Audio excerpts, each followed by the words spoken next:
Bonjour et bienvenue.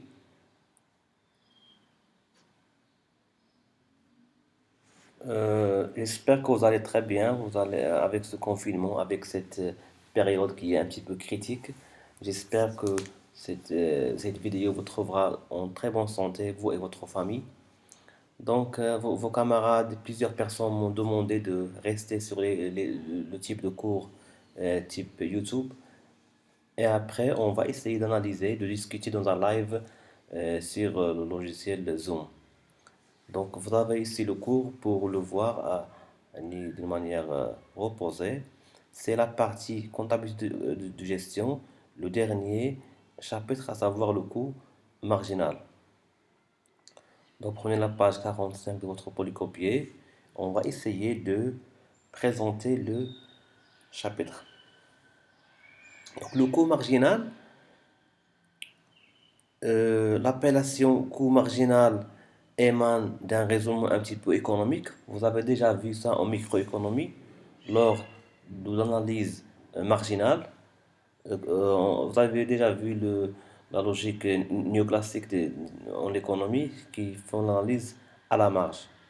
Donc le coût marginal, c'est quoi? C'est un coût constitué par la différence entre l'ensemble des charges nécessaires à une production donnée et l'ensemble de celles qui sont nécessaires à cette même production majorée d'une unité.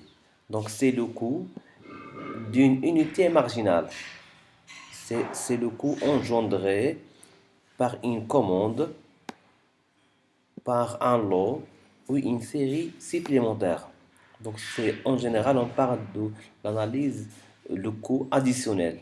Donc c'est le coût engendré par la dernière unité.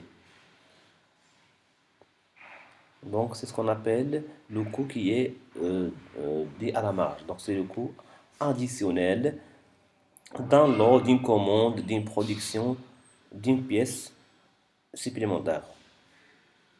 Donc, d'un point de vue mathématique, le coût marginal, c'est quoi? C'est la dérivée du coût total sur la dérivée de la quantité. C'est la variation du coût total divisé par la variation de la quantité. Donc, c'est le rapport entre les deux.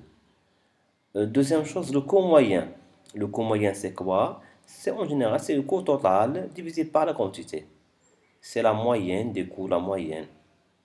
En matière de recettes, on parle de ce qu'on appelle la recette marginale. Vous avez déjà vu ça? C'est quoi la recette marginale? C'est la recette, la recette, c'est tout ce qui est, c'est le chiffre d'affaires qui est supplémentaire. C'est le chiffre d'affaires qui est supplémentaire par rapport à une unité. Ça veut dire, cela permet de calculer ce qu'on appelle le résultat marginal, qui est la différence entre la recette marginale et le coût marginal. Donc, pour savoir une production donnée, une vente d'une unité donnée, qu'est-ce qu'elle a donné comme résultat marginal? On va comparer le prix marginal, la recette marginale, moins le coût marginal. Donc en général, la recette marginale, c'est le prix de vente, c'est le prix d'une unité supplémentaire. Maintenant, à quoi sert l'analyse du coût marginal? À quoi sert ce chapitre-là? Donc, le coût marginal est un coût estimé à l'aide d'outils mathématiques. Il permet de procéder à des simulations. Donc, c'est un outil d'aide à la décision pour accepter, donc c'est ce qui est important, pour accepter ou refuser une commande supplémentaire. Ça veut dire que si vous avez une production supplémentaire, vous allez analyser est-ce que le résultat marginal de cette commande il est important, il est positif. Est-ce que vous avez intérêt à produire ou non une pièce, un lot, une commande supplémentaire? Donc, vous allez comparer son coût marginal avec son prix de vente pour savoir est-ce que vous allez pour décider est-ce que vous allez la faire ou ne pas la faire. Vous allez produire ou non ce. Donc l'intérêt, le coût marginal, il permet de répondre à ces questions-là. Est-ce qu'il est rentable d'accroître la production, d'accepter une commande supplémentaire, de diminuer le niveau d'activité de l'entreprise? Donc, la réponse à ces questions-là permet et elles sont réalisées grâce à la méthode du coût marginal. La question suivante, c'est quel est le niveau d'activité industrielle et commerciale optimale? Donc la production optimale. Vous avez déjà vu ça en termes de microéconomie, ce qu'on appelle l'optimum des consommateurs ou l'optimum des producteurs. Donc maintenant, nous sommes dans une entreprise. Donc c'est l'optimum de l'entrepreneur, de l'entreprise. L'optimum, on va parler ici de deux optimums, optimum économique et optimum technique, qui sont un petit peu complémentaires.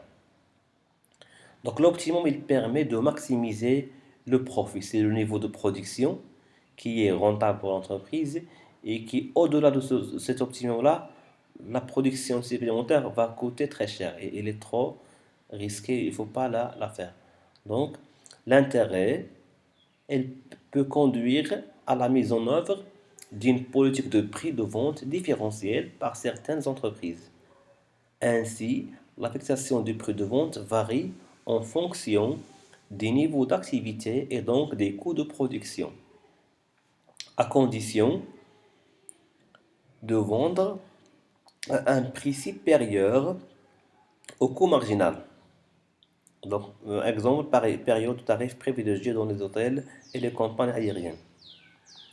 Vous l'avez même constaté, c'est ce qu'on appelle le yield management, c'est le fait de vendre, fait une tarification qui est par produit, là, qui varie en fonction de la réservation d'hôtel ou de l'avion. Donc, il est possible, les décisions de gestion, il est possible de comparer un coût marginal à un prix de vente ou à un coût d'achat. Dans le cas d'une offre commerciale, par exemple, si le prix de vente est supérieur au coût marginal, il faut accepter la commande. Sinon, il faut la refuser. On compare toujours, comme je viens de le dire, entre le prix de vente, ce qu'on appelle la recette marginale, et le coût marginal. Le choix. Donc, dans le choix entre produire ou sous-traiter, ça c'est la production, c'est la décision de faire ou faire faire. C'est ce choix-là entre produire ou sous-traiter. Si le coût de sous-traitance est inférieur au coût marginal, il est intéressant de sous-traiter. Sinon, il faut produire. Donc, c'est la comparaison entre faire et faire faire. Est-ce qu'on a intérêt à produire? C'est une problématique très nouvelle en management, entre la comparaison entre est-ce qu'on a intérêt à produire ou à, euh, à faire, ça veut dire à externaliser la production pour d'autres entreprises. Donc en cas d'égalité, les deux décisions sont importantes, sont équivalentes, ça veut dire parfois on est indifférent entre les deux, entre produire et ne pas produire. L'optimum technique et l'optimum économique. L'optimum, donc c'est la dernière partie, c'est le fait de décider est-ce qu'on a un produit ou non. C'est la comparaison entre l'optimum technique et l'optimum économique. Ce sont deux notions qui sont un petit peu complémentaires. Et il n'y a pas une très grande différence entre les deux. Donc, mais on va les préciser pour pouvoir les expliquer. L'optimum technique est le niveau de production pour lequel le coût moyen il est minimum. Donc le coût moyen il est minimum lorsque sa dérivée est nulle. Ça c'est par rapport à l'optimum technique. Donc on va voir la partie production.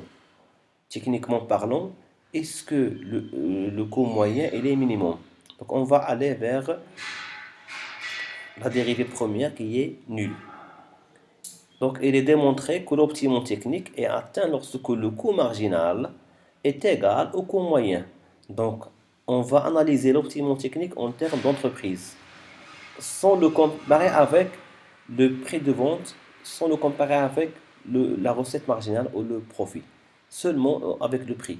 Seulement en comparant la production, le coût de production marginal et le coût moyen. Deuxième chose, l'optimum économique. C'est le niveau de production pour lequel le résultat est le maximum. Donc ici, on va prendre en compte le résultat. Le résultat augmente tant que chaque unité supplémentaire est vendue à un prix supérieur au coût moyen. Donc le résultat est maximum lorsque la dernière unité produite a un coût marginal égal à la recette marginale. Donc pour comparer entre les deux, nous allons dire que l'optimum technique, il prend en considération la contrainte de l'entreprise économique et l'optimum technique, alors que l'optimum économique, il prend en considération la comparaison entre les coûts de production et aussi le marché, à savoir le prix de vente ou la recette marginale. Donc vous avez ici les deux définitions, et c'est une répétition. L'optimum économique technique, c'est le niveau de production pour lequel le profit il est maximum, c'est-à-dire le coût moyen et minimum. La deuxième, pour laquelle le profit est maximum, mais lorsque la recette marginale est égale au coût marginal. Donc pour les deux, on a un profit maximum. Seulement la première, on analyse en termes de coût, et dans la deuxième, on va analyser en termes de comparaison entre recette marginale et coût marginal. Donc, vous avez ici un exemple. Je préfère ne pas faire l'exemple ni 1 et 2, vous allez les faire vous-même, c'est très facile. On va essayer d'aller vers l'application, comme ça. Donc, vous allez vous-même faire le graphique et tout, c'est très facile à calculer. Je préfère, pour ne pas avoir une vidéo qui est trop longue, de faire le premier cas de l'application, cas numéro 14. Je vais le faire ici. Et vous allez vous-même faire le cas numéro 15 et 16 avec la même logique. Donc pour le cas numéro 14, voici l'évolution de la production et des coûts d'une entreprise au cours d'une période exprimée par série de 100 unités. Donc vous avez ici la série numéro 1, série numéro 2, 3, 4 jusqu'à la 18e série. Vous avez la quantité cumulée. Donc la première série va donner 100 en termes de quantité, deux séries de 100, trois séries de 300, ainsi de suite. Parce que chaque série permet la production de 100 unités. Vous avez les charges variables par série.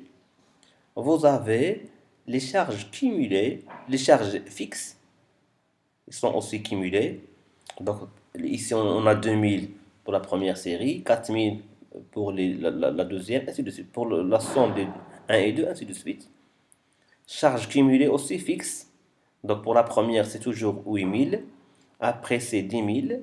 Les charges fixes, ils sont fixes, mais à un certain niveau, ils vont augmenter. Donc, 8000, ça veut dire si on produit soit une seule série, deux séries ou trois séries, c'est toujours 8000. Ils sont les mêmes. Mais si on passe vers la série numéro 4, on va avoir 10 000.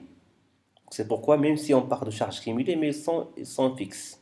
Alors que les charges variables vont augmenter parce qu'ils sont en évolution avec l'évolution de la quantité. Charges totales, ils sont le total entre charges variables et charges fixes. Donc, qu'est-ce qu'on vous demande? Premièrement, on vous dit aussi que le prix de vente, c'est 33 dirhams.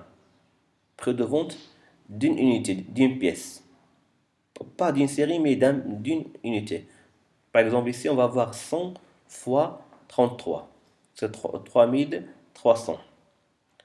Donc, la question numéro 1, calculer le coût marginal par série et par unité et le coût moyen. Donc, on va calculer le coût marginal, on va calculer le coût moyen par série et par unité. Après, situer l'optimum technique puis l'optimum économique et évaluer pour chacun le bénéfice unitaire et le bénéfice global. Donc, pour la première question, on vous demande le coût marginal. Comment on va calculer le coût marginal? Nous allons comparer. On va travailler, bien sûr, en termes, on va oublier ces deux colonnes. On va travailler en termes de charge globale. Nous allons dire, pour le coût moyen, c'est quoi? C'est la comparaison c'est le rapport, le coût moyen, c'est le rapport entre coût total et la quantité. Le coût marginal, c'est quoi? C'est l'écart entre la deuxième et la première divisé par l'écart entre ces deux. On va le faire sur Excel. On va aller sur Excel pour travailler. Donc vous avez ici j'ai déjà fait la correction ensemble, totale, mais je vais vous montrer comment je l'ai fait. Donc je vais prendre la première. Donc ça, ce sont les données que nous avons déjà. On a la série numéro 1, numéro 2, 3. Ce sont les séries de production. Vous avez les quantités cumulées, charge variable fixe et totale. Donc on va commencer par le coût marginal. Donc c'est quoi le coût marginal? Donc pour la première, c'est pas possible de le calculer. Pour la deuxième, on va le calculer. Donc 2000. C'est quoi le 2000? C'est l'écart entre 12 000 moins 10 000. C'est l'écart parce qu'on va le diviser par 1. 1, c'est 2 moins 1. Donc on va faire 12 000 moins 10 000 divisé par 2 moins 1. I est égal à 1. Et on va le faire pour l'ensemble. La même chose ici. 2000, 4000, 2000, ainsi de suite. Ça serait pour l'ensemble des... Ça c'est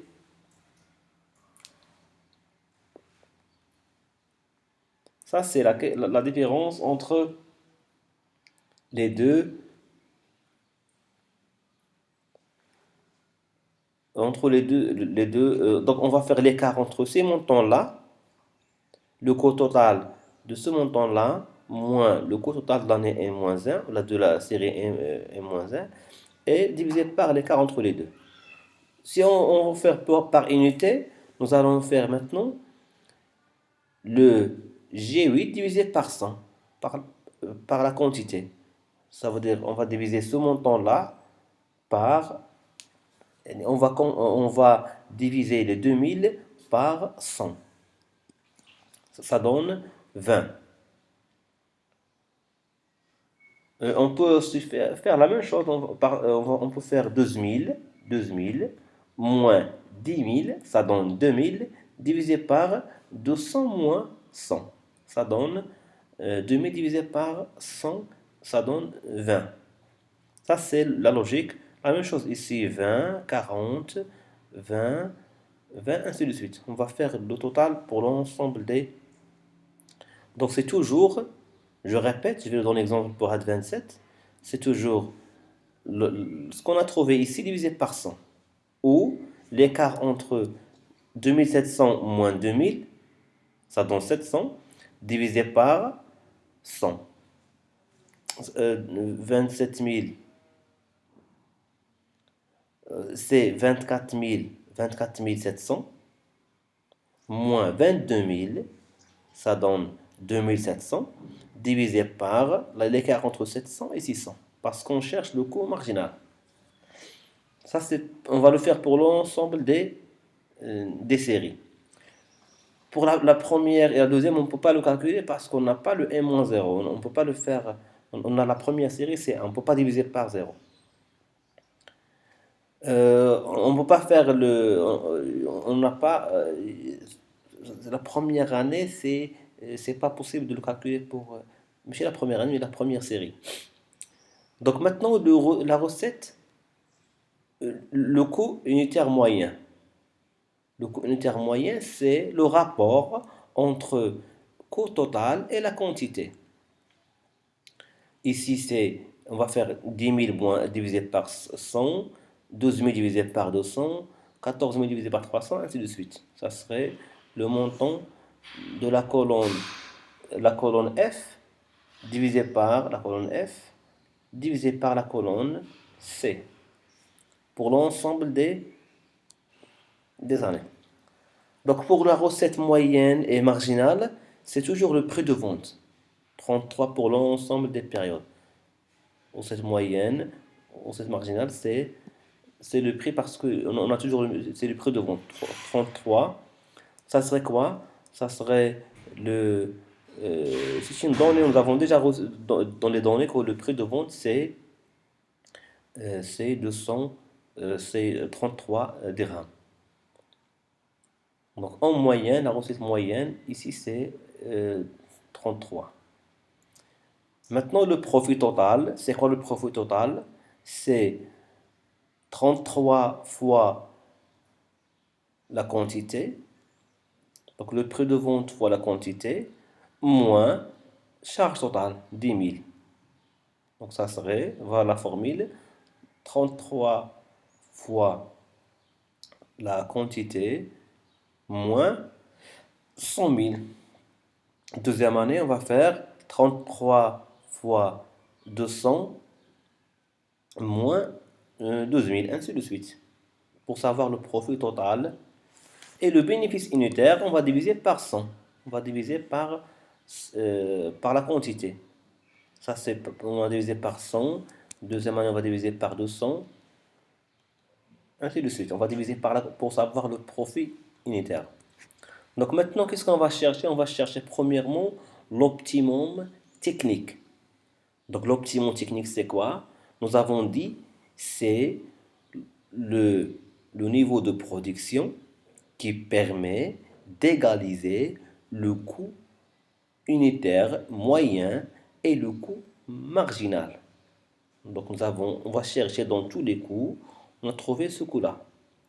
Donc c'est 29. 29, c'est le coût marginal. Je vais commencer pour expliquer dès le départ, de la première période. Donc on va prendre maintenant l'année, on est au niveau de la production 3. Si on est à ce niveau-là, le coût marginal, c'est 20. Alors que le coût moyen, c'est 46. Donc, on a intérêt à produire davantage. On a intérêt à produire une unité supplémentaire parce que toujours le coût marginal, il est inférieur au coût moyen. Si on prend ce niveau-là, on va produire 4 séries, 5, 6. On va essayer de produire toujours tant que le coût marginal est inférieur au coût moyen, on a intérêt à produire.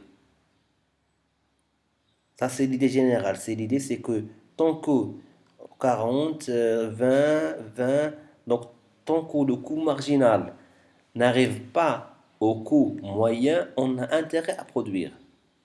Mais du moment où le coût marginal devient égal au coût moyen unitaire, on n'a pas intérêt, on a intérêt à arrêter la production. On a intérêt parce que la production supplémentaire n'est plus bénéfique. C'est ça l'optimum. Par exemple, ici, 33, ça dépasse les 29,9.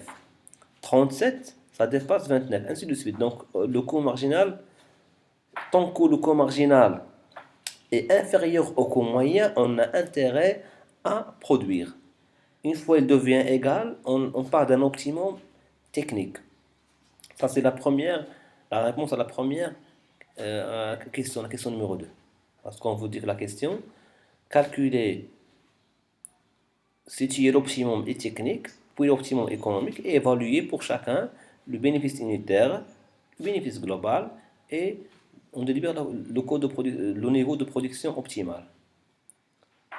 Donc pour l'optimum économique, donc ça on va l'appeler optimum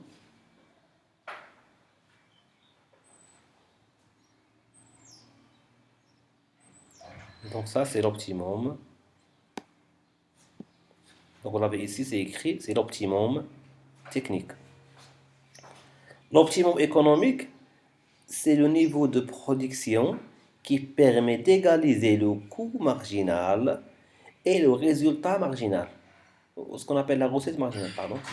La recette marginale 33, elle est égale avec 33 lié l'optimum lié le coût marginal. Donc 33 est égal à la recette marginale.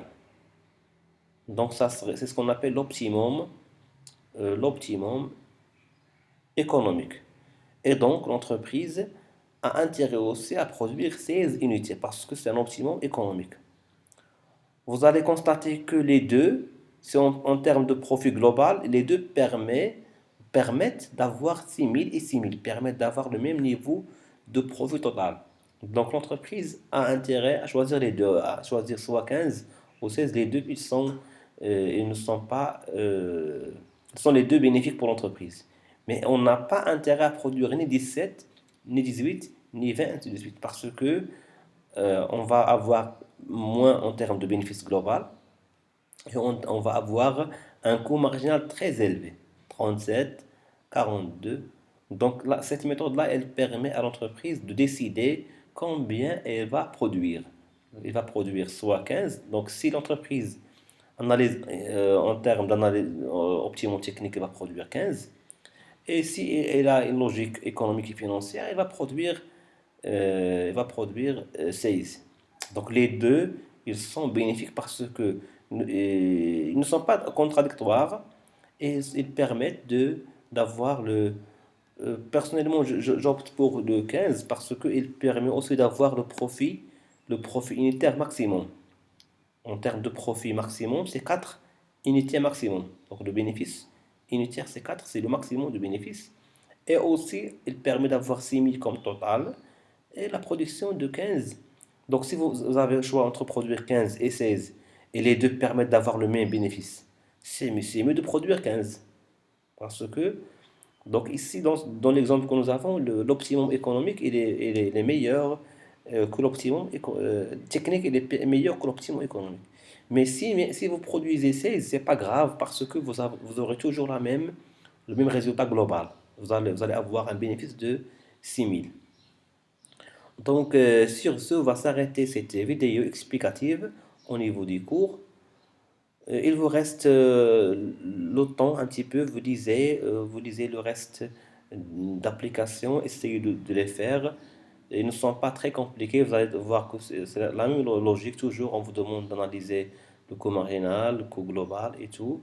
Euh, et essayez de travailler ces deux cas et vous me les envoyez par mail. Donc j'ai déjà reçu les réponses au travail de la semaine dernière, le travail relatif au cas. Et sur ce, je vous remercie pour votre attention et j'espère, Inch'Allah, vous voir dans les plus brefs délais. Et on espère que ce confinement se termine et ce virus, ce coronavirus, que tout le monde arrive à trouver une solution pour cette pandémie. J'espère que cette vidéo a été très utile pour vous et merci.